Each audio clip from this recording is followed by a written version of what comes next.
Hello and welcome back. So in this tutorial we're gonna look for how to use the cursor to control our movement, because for now we can only use WSAD. They're working, but that's not all we want. Right? We need to see the cursor and see it to be able to move the scroll the screen when the cursor is getting closer to any of the edges of the viewport. Okay, let's go back to the C++ code of our controller here. Okay, now we need to then be able to see where does the mouse is, and then how the resolution of our viewport is. Okay, we need those informations to determine or to check if the cursor is getting to the edge of the viewport. And it's better to have a function for that then, and we probably need to do that on every tick, so it's real time. Okay, so let's go back to the controller here, controller's header files, and we need to, of course, override the tick. Okay, and need a data second, override it. Alright, let's go implement it here. Of course, we have to call super tick, just to make sure that everything it has to do before is done also here. Okay, and then we need to start to check the resolution and the location of the mouse. Because it seems to be a lot of things to do, I'm gonna actually start just implement a function for that. Okay, so I'm gonna create a function, and that function, I think I can make it private here. I don't want anyone else to call it, so private. And it's gonna be a function. I think I can name it void check mouse for scrolling. Okay, not sure if I need a variable here yet, but let's then go. Wait, maybe I need that because I need to know how long does this takes. So maybe I can type in a float delta time just to be safe here. I hate changing the signature later on if I have to. Alright, so I have this check mouse for scrolling now created. I need to do some detailed implementation here, but let's call it underneath the tick here. Okay, so let's call it, and we have data second, so it's perfect. Okay, so let's move on to first figure out where the cursor is. Okay, so let's do where the mouse is. Okay, the mouse, of course, is a 2D vector. It's coordinates, so we can do that. Mouse position. Okay, can create that, and there's a function underneath player controller, very convenient, called get mouse position. Okay, and then it needs a to reference as output. So it's very easy then. Mouse position dot x and mouse position dot y, because they are passed in as reference. So you know that after this function call, the mouse position will be changed to the position of the cursor. Okay.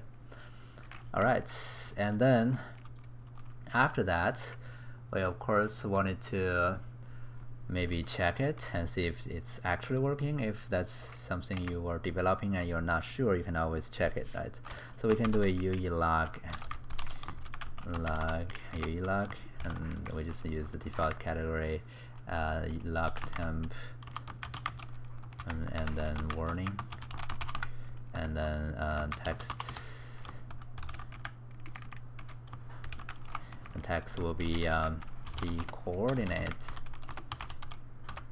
The mouse location, of course, is okay, and then percentage. Let's do a string here, and we can convert our mouse position to string.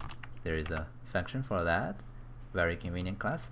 And then what's more surprisingly here is that this is actually a macro, so you don't even need a semicolon here on the back, but you have to dereference it, or they also override that. I don't know what they did to this operator here, but this is how it works. Okay, so we convert our mouse position coordinate f vector 2D into a string, and then print it out using our log.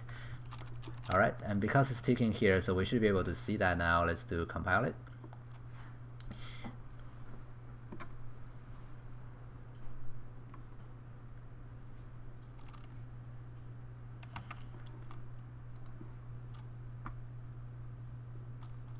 It takes a while to compile. Okay, it's done. Oh, it's already doing that now. Let's go play the game. You can see when I move my cursor, the value changes. When I move it up, now it's gonna getting bigger x, actually smaller y, and x doesn't change. When I move left and right, that's gonna be changing of x. When I move the cursor all the way to the upper left corner, it's gonna be all 0. If I move them to all the way to the lower right corner, it's gonna be the size of this viewport. Okay, so we're working. It's working here. We can now maybe comment this. Okay, don't really need to see it anymore.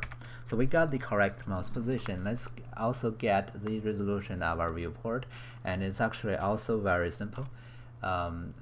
So we need to use this function called get viewport size. Viewport size. Okay, but it needs two int variable. Okay, so we need to create those two int here. So int viewport size x and int viewport size y. Okay, we need two sizes and pass those two in, of course, and they will be changed because they're passed by reference. And then after we're getting this, we can of course also print those out just to make sure that they are correct here too. Okay, so let's do uelog again. This time we're doing the screen size, the viewport size, port resolution is okay, and then percentage. This time let's do a percentage d as decimal number, and then percentage d, we can make them multiply each other, okay, to make it look nice. And then because we're doing that, then here we need to pass in decimal numbers, but they're int numbers, so we can do a I think we can pass them right away. Can I do to float?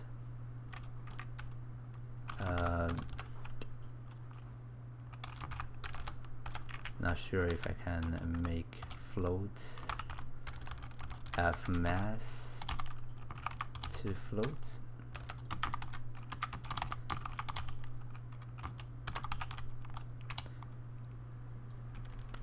Just change that to float.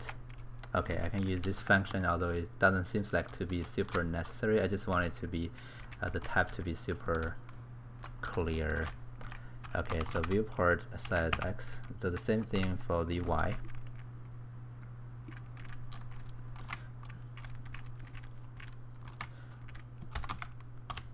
Okay.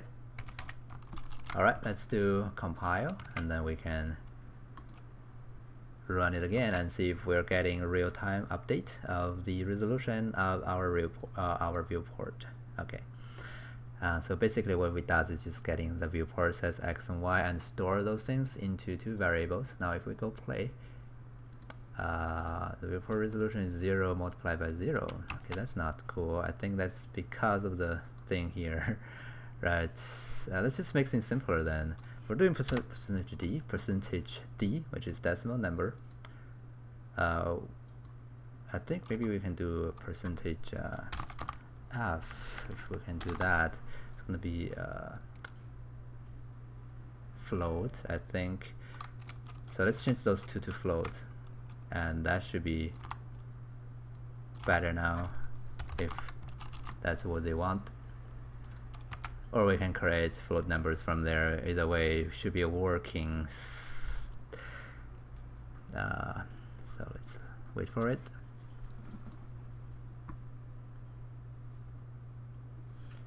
All right, let's go play. And now I see the resolution. Okay, although they're float numbers, we can of course press F8 to jump out. We can change the resolution here, and then go back and repossess. You see the number changes here. Okay, so we're getting real-time resolution report now. Okay, cool. So So now we get the resolution, we get the position of our cursor, and then it's gonna be very easy to actually start checking where the cursor is on the viewport, right? So let's leave that for the next tutorial then, because it's already 10 minutes long. So see you next time.